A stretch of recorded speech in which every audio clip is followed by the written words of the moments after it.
I never thought that one small decision, one seemingly innocent choice, would lead to a spiral of events that would change everything. It wasn't just the surprise itself, but the fact that, somehow, my husband seemed to know exactly what was happening before I did. And that's when I realized this was never just about me and him. It was about all of us, caught in a web of unspoken rules and silent agreements. It started with a simple conversation. A casual dinner, just like any other. But it wasn't. He was there, David.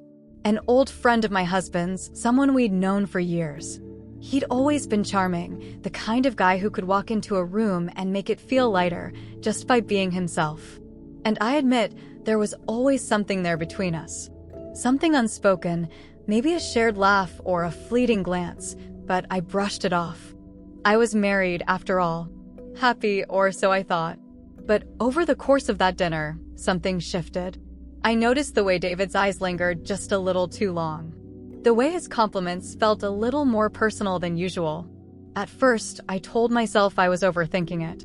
I mean, what could possibly be wrong with a little attention, right? Then, there was Mark, my husband. He didn't seem upset or jealous or even threatened. No, he seemed intrigued. More than that, he seemed to encourage it. Every time David said something that made me feel uncomfortable, Mark would laugh and join in. "She's glowing tonight, isn't she?" David would say, and Mark would smile, nodding in agreement.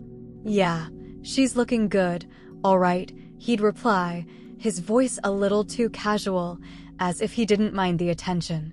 And that's when the first seed of doubt was planted. Was this normal? Was this a game? Or was I just too naive to see what was really going on? A few days later, Mark suggested something strange. "Why don't you go out with David?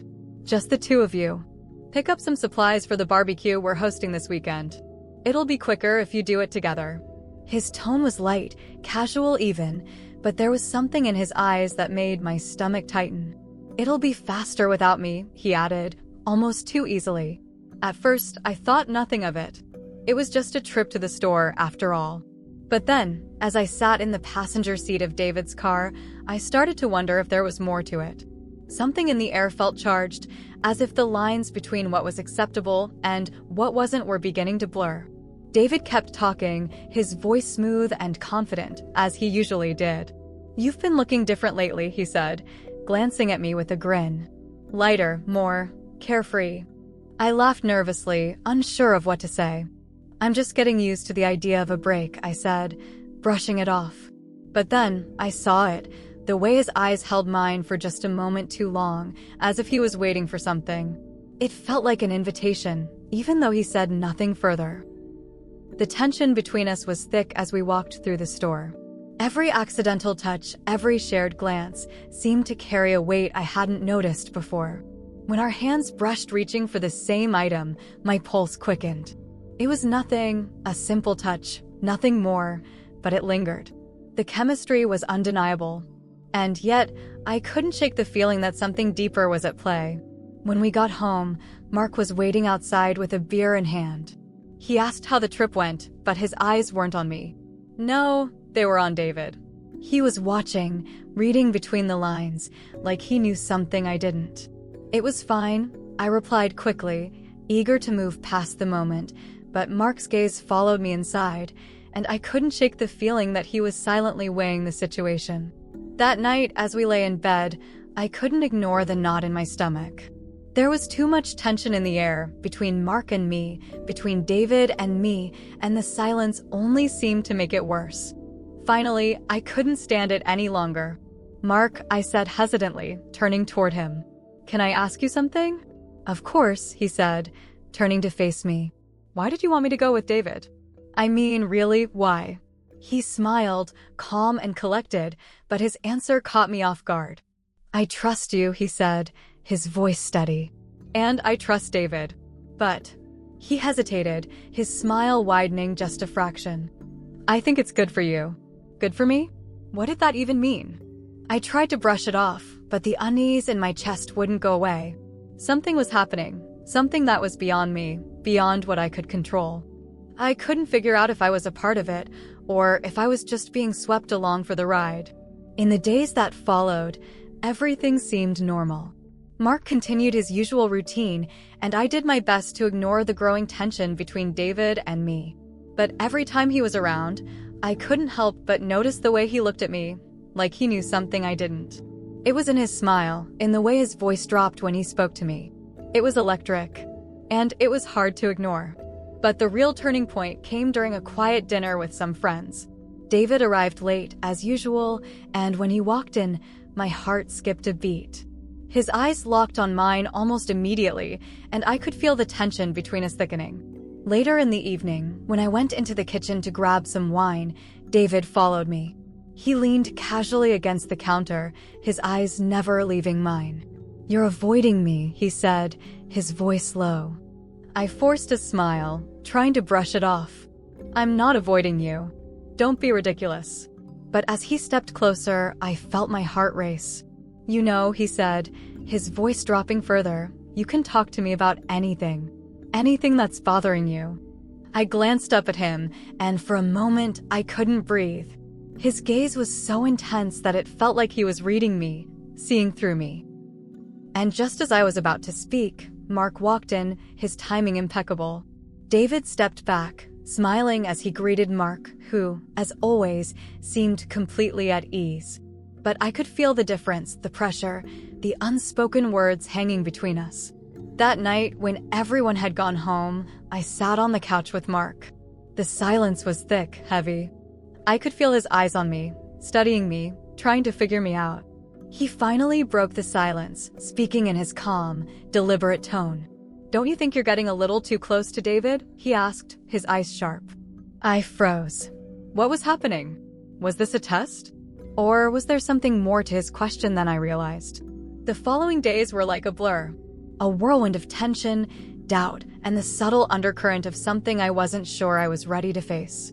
But despite my best efforts to ignore it, I couldn't help but feel like I was standing at the edge of a cliff, unable to turn back. The feelings that had started with a harmless flirtation were now simmering beneath the surface, and I couldn't deny them any longer.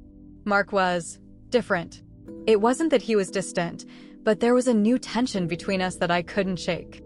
He was watching me, paying attention to every little detail, how I looked when I left the house, the way I responded to his jokes, the way I interacted with David. It felt as if he knew exactly what was going on, even when I wasn't sure myself. It wasn't jealousy. It was something else, something more calculated. And David? Well, he was just as charming as ever. But every time I was around him, I could feel it, the magnetism between us. The energy that seemed to draw us together, despite the silent agreement I had with Mark that this was supposed to stay a harmless friendship. But it wasn't harmless anymore. That Saturday night, everything came to a head. Mark had planned a quiet evening for just the two of us, but the moment Ethan texted to say he was on his way over, I knew the night would be anything but quiet. "Just one drink," I told myself as I slipped into my dress, trying to calm the knot in my stomach. Just one drink with David. That's it. When David walked through the door, the air seemed to shift instantly.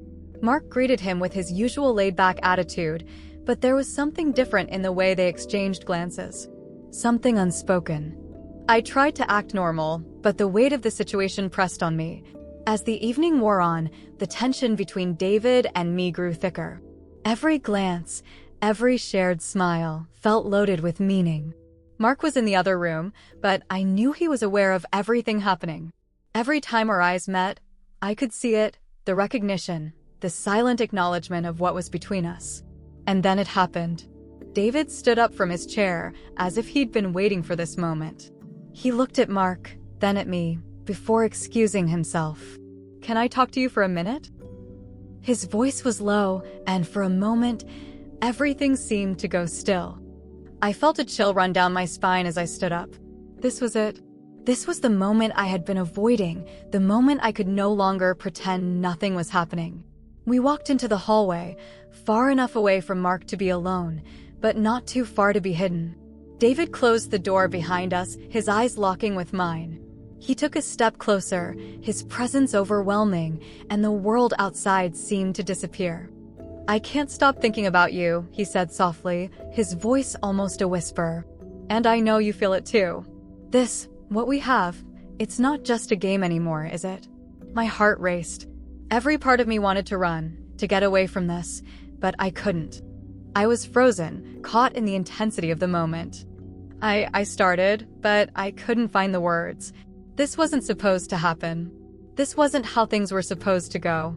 David's gaze softened, and for a brief moment, he stepped closer, almost close enough to touch. You don't have to say anything. I know what you're feeling. He reached for my hand, and I didn't pull away. The tension in the air was suffocating, but there was something else, something intoxicating. The way David looked at me, the way he made me feel, like I was the only one who mattered. I felt a tug of guilt. Mark was in the other room, unaware of what was happening. I couldn't do this. But even as the thought flashed through my mind, I found myself standing there, unable to pull away from the pull of David's presence. And then, in the distance, I heard Mark's voice. Is everything okay? It wasn't angry, but it was sharp, and there was an edge to it that I hadn't noticed before. David stepped back, a small smile playing on his lips. Go ahead, he said softly. You should get back to your husband.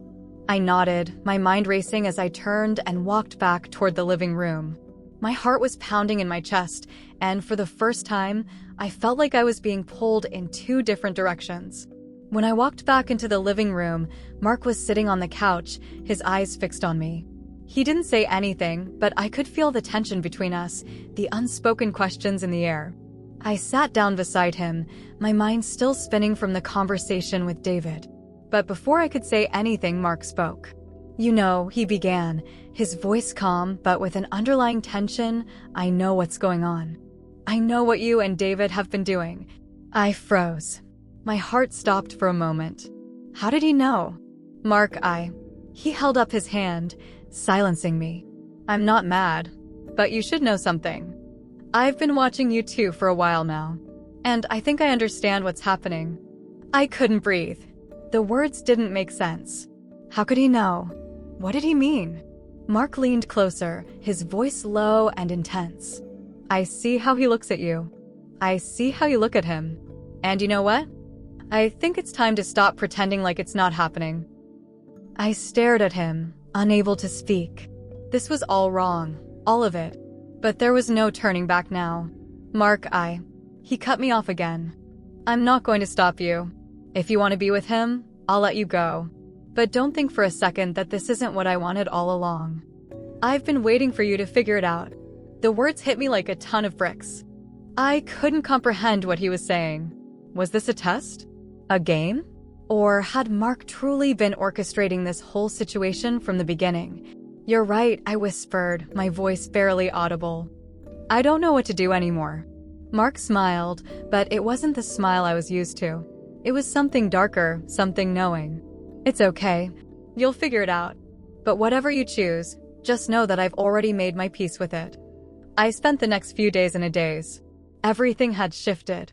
I couldn't look at Mark or David without feeling like I was standing on the edge of something I couldn't control. The guilt weighed heavily on me, but there was also something else, something thrilling, dangerous. One afternoon, David called. It was casual at first, just to check in. But then, his tone shifted. So, when's Mark going to finally let me take you out on a real date? His voice was teasing, but there was an underlying seriousness to it now. My heart skipped a beat.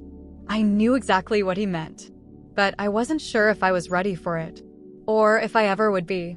The next few days felt like an endless loop, a waiting game. Mark's calm, knowing smile. David's constant presence. I couldn't escape it. And then, one evening, everything came to a head. The decision was made. Mark and David had both been playing their parts. But in the end, it was me who had to make the choice.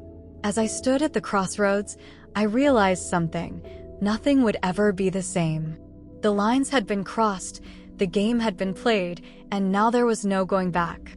But the real question was, who was I really playing for? And who had the upper hand?